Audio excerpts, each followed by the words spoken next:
Eric, dinuduktong ko yan kasi mahalaga yung usapin ng due process. No? Sige.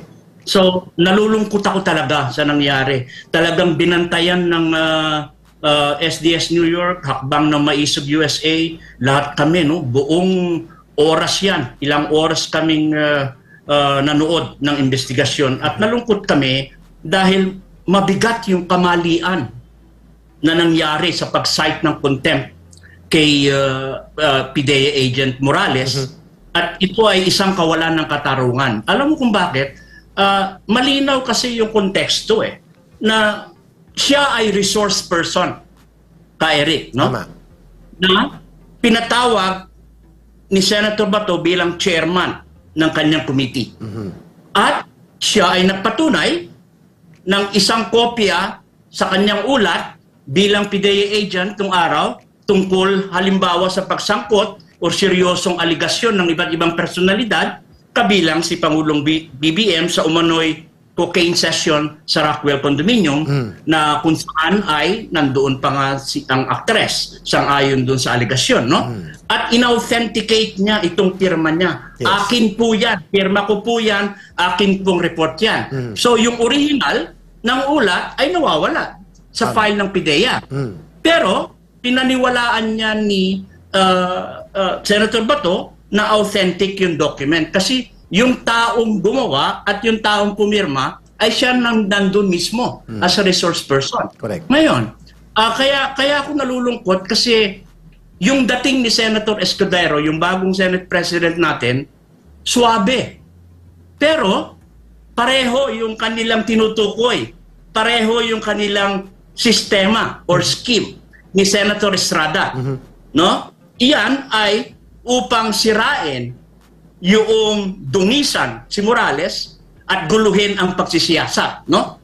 So kahit yung sinasabi niya nung huli na itong session na ito, meron siyang pasaring na gano'n na itong session na ito ay batay sa kopya, batay sa Xerox copy. Maling komento 'yon, no? Kasi 'yon, yung pasaring na 'yon, you are undermining the committee chairmanship of Senator Bato and the investigation itself. Correct. Malaki ang pagkakaiba nito, ka Eric. Ano yung pagkakaiba nito? Kasi yung isa, authenticated.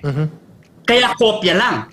Pero yung isa, kung titignan natin, ay sinasabi yung pagkakamali sa personal data sheet, yung PDS, na kung saan ay may certified true copy na binitbit sa Senado at tinignan yon. So, habang tinatanong ni Senator Estrada at ni Jesus Escudero, merong kasabayan ng pag-akusa na mali yung PDS na kung titignan mo naman ay irrelevant at immaterial yun. Irrelevant talaga. Dahil, tatanggapin mo ba naman itong si PIDEA agent ng walang masusing pagsusuri sa kanyang pagkatao? At walang maling impormasyon doon kasi yung kasunod nun ay meron ng compliance. So in other words, na-cure yung defects kung ano man yung mga pagkakamali doon. Dahil naiwasto nga. Kasi otherwise, kung hindi naiwasto yung ka Eric, walang karapatan na kunin nilang PIDEA agent si ka Eric Morales, no? So, tama. Sa usapin ng fundamental due process, tama po yun. Tama po yung kahilingan ni Morales na ang PIDEA sa pamamagitan ng committee ay bigyan at ibigay sa kanya yung personal file na related doon upang patunayan yung pagsunod at katotohanan ng kanyang PDS, no? Exactly. So, yung ang kahilingan ito ay wasto. Wasto ito, ka Eric. At dapat sana'y pinagbigyan upang malinawan, no? Ang anumang pagdududa tungkol sa maling impormasyon, no? Dahil karapatan niya bilang resource person na suriin ang dokumento ng PDS niya na siya mismo. So mali yung sinasabi ni Senator Escudero na batay ito, puro kopya naman yan. Nagsimula tayo sa copy, sa Xerox copy. Bakit hindi mo paniwalaan yung certified true copy? Kasi magkaiba yun. Merong distinction. Alam mo, masaya ako at ako'y junior ko yan si Senator Escudero, no? Pero abogado ka naman, you know. Alam ko sa korte hindi papasay yung ganyang sistema. Mga objections yan. Hindi papasay yung mga ganong pasaring, no? Tama. Ngayon, ang konteksto nito, yung pag-cite ng contempt ikumpara mo yung contempt ni Picoy at contempt ni Morales. Sige. So kung titignan natin, si Morales ay nakulak, di ba? Na may mga banta laban sa kanya na nakuha sa CCTV na kinasasangkutan. May seryosong aligasyon na kinakasangkutan ng mga matataas na kabilang na silang, right? Ito ay naglalayon na patahimikin siya at itigil ang pagsisiyasat. Tama. So, yung seryosong aligasyon na ito, Eric, ay nangangailangan ng masusing pagsisiyasat upang matiyak ang transparency o kalinawan or accountability o pananagutan. Kaya nga, di ba, yung mga personahe na nabanggit doon, dahil seryosong allegation, tama sa puntong yon na tawagin ni Senator Bato. Katulad ni Kumar. Katulad ni Atty. Ochoa. Pero, merong usapin dyan kasi nabanggit yung seryosong allegation na involvement ni Lam. No? So, tandaan natin, ang First Lady or kung sino man na hindi nahalal, wala yan sa political chain of command. Oh, tama. So, ang ibig sabihin yan, kung wala ka sa political chain of command, you can shed light. You can be invited. At alam naman natin na hindi naman siya i-disrespect, no? Pagdating dyan sa investigasyon na yan. Pero seryoso kasi yung aligasyon.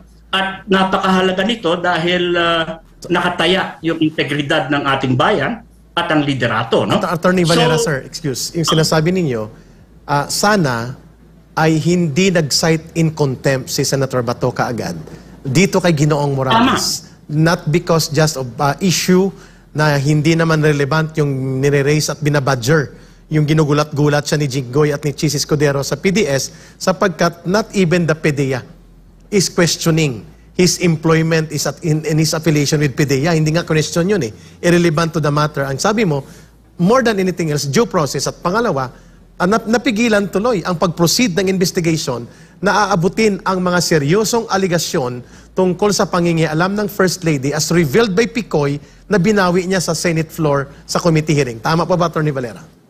Tama, kasi ang hindi pagbibigay kay PDEA Agent Morales ng karapatang binabanggit mo, Eric, ay nagpapahina sa kanyang kakayahang ipagtanggol ang kanyang sarili. Tama. Laban sa mga paratang na lumalabag sa mga prinsipyo nga ng due process. No? Kasi ito, napakalinaw naman ito, Eric. Ang tinutukoy mo rito, hindi lang witness, resource person mo na kung saan doon nakaangkla siya ang anchor ng investigasyon na ito. So, ano yung dapat na gawin? Alam ko na dito, I'm trying to provide an objective criticism of Senator Bato. So, ang dapat ay pinagbigyan yon kasi malayo at hindi magkatumbas yung contempt ni Picoy na kung saan ay sinasabi niya na katang-isip lang daw yung kanyang binanggit. That you know, kahit na hindi ka nakapag-aral ng elementary, alam mo na yung sinasabi niyang katang-isip ay outright lie. Palusot. Isang kasinungalingan. So, kung ikukumpara mo yan kay PDEA Agent Morales, yung sinabi niya about the PDS ay sinabi niya yung totoo. Ang question lang yung pagsagot niya ng no, malaki nga yung probabilidad na baka yung nai-present sa kanya ay hindi yon yung pinaka-final na papel ng PTS niya. Tama. Pero tama siya doon kasi kahit na anong argumento at lohika tignan yung sinasabi ni Morales, ay makikita natin na bakit mo naman ako tatanggapin sa PDEA kung ako pala ay questionabling tao. Exactly. At ang nag-recruit sa kanya, Attorney Valera, ay ang former PDEA Director General, direct recruitment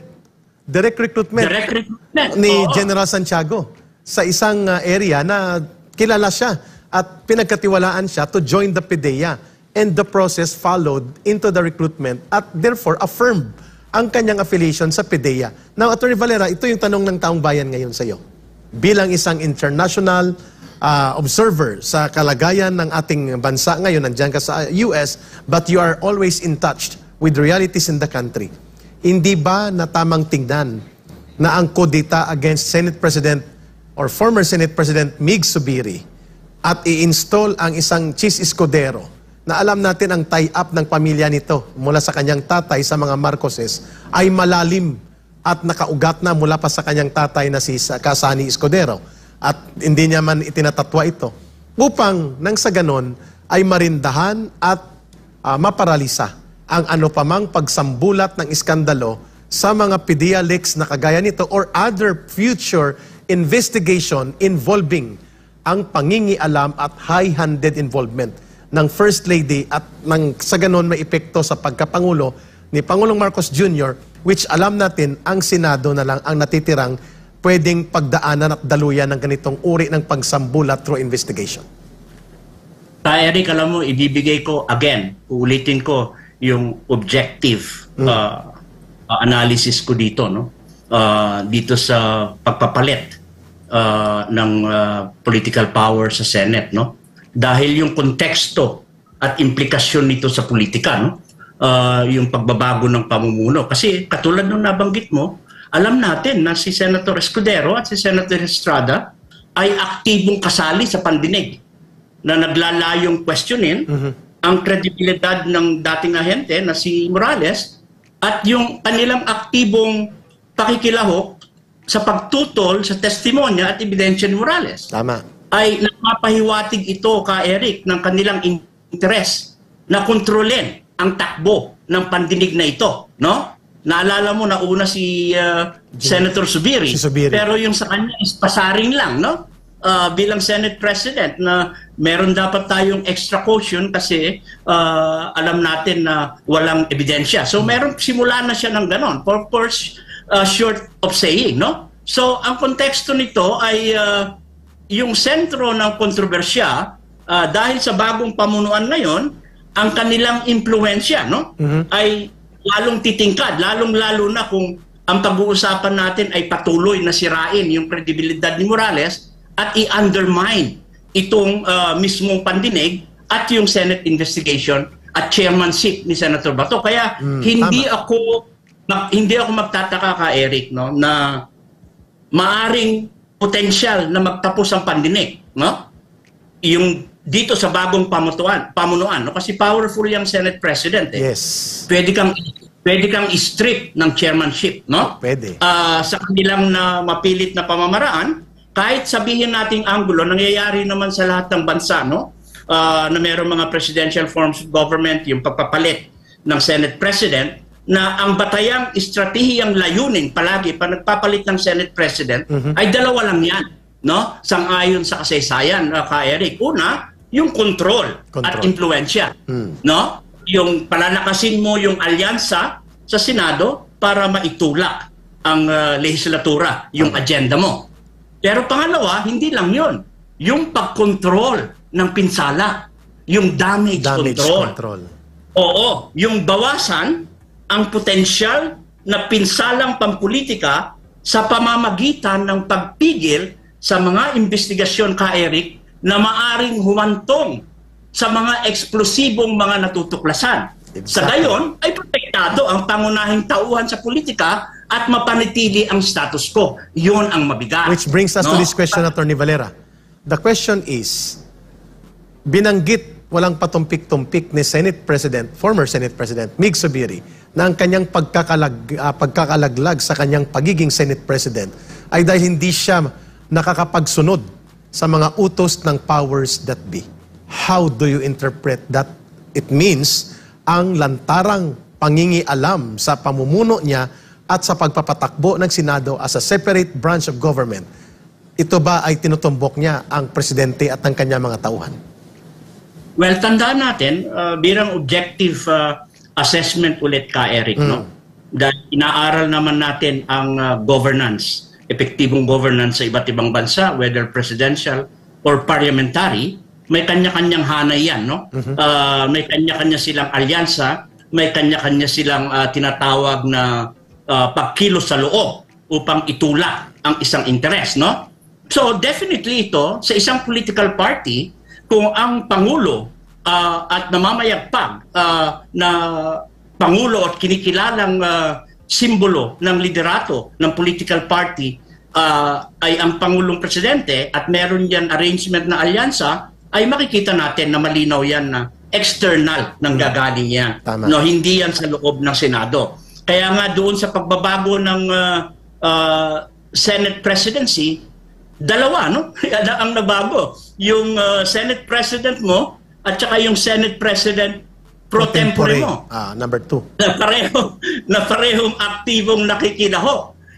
Hindi maaalis sa sambayan ng Pilipino na itong mga dramatiko at dinamikang pagpapalit sa Senado ay malalim ang konteksto. Claro. Malalim ang implikasyon nito. Kaya katulad ng nababanggit ko ay sa susunod nito yung pagpapatalsik kay Senator Zubiri, yung resignation niya na nabanggit, ay makikita natin na nagmamarka yan sa aking objective assessment ng isang sinasadya at kalkuladong pagsusumikap upang baguhin ang dinamikang kapangyarihan sa Senado. Agree. Na ang hakbang na ito ay hindi lamang magpapatibay, Eric, ng impluensya sa mga kritikal na proseso ng legislatura, pero katulad ng nabanggit ko, titibay ang tindig ng mga kilalang alyado, lalong-lalo na kung ito ay tinatawag natin maagang mag-neutralize ng mga banta sa mga lumilitaw na mga kasalukuyang investigasyon. Na sa gayon ay mapanatili ang isang anyo ng katatagan sa loob ng pampolitical arena. Kasi mabigat yung political issue nito. Oo, mabigat ang pangyayari dyan. Kaya samot-saring issue hanggat maaari mawala dun sa issue ng panawagan ng bayan ng voluntary testing, drug testing, Pangulong BBM na kung tutuusin mo naman yun, Eric, sa isang demokrasya, ano ba naman yung mag-voluntary drug testing ka? No? Kung yung hair follicle test, saliva test na transparent at tignan yon. Kung ikaw ay negatibo, ikaw ay yayakapin ng sambayanan. Pero kung ikaw ay positibo, ay malaki ang implikasyon niyan sa liderato, malaki ang implikasyon niyan sa paggawa ng mga desisyon. Dahil ikaw ay lumalabag sa komprehensibong Dangerous Drugs Act ng 2002. Correct. Considering na ikaw yung pinaka-main enforcer, no? At may epekto, attorney, sinabi mo yan nung nakarang interview, doon sa kanyang fitness of mental health to continue discharging and functioning as the president. Well, kasi napakahalagang tignan yan sa isang liderato kasi this is an objective assessment, no? Kasi we are all stakeholders here. Considering na tayo ay nakataya sa isang tensyon na napag-usapan na natin last time sa China, or na hindi dapat tayo pumaloob, no? Isipin mo yan, hindi ko lubos maisip na sa dating base militar Eric, nandyan ang mga Patriot missiles, nandyan ang intermediate range missiles na tayo ay nakikipaggera, na hindi naman yan ang pulisiya ng sang-ayon sa ating saligang batas dahil ang gera ay hindi instrumento ng ating foreign policy at national policy. Tama. So, hindi tayo dapat magtapang-tapangan dito. Ang nasyonalismo ay nakikita sa malalimang pagsusuri ng objetibong lipunan at ano yung nangyayari sa baba at ang nangyayari sa grassroots. Attorney Valera, sir, excuse sir, which brings me to this sa isang pahayag na ito, sa ulat na ito para mabigyan ng laman ng substance ang inyong pananaw that war can never be an instrument of foreign policy and national policy as well. Tunghayan muna natin ito, Attorney Valera, and then may dalawang huling katanungan.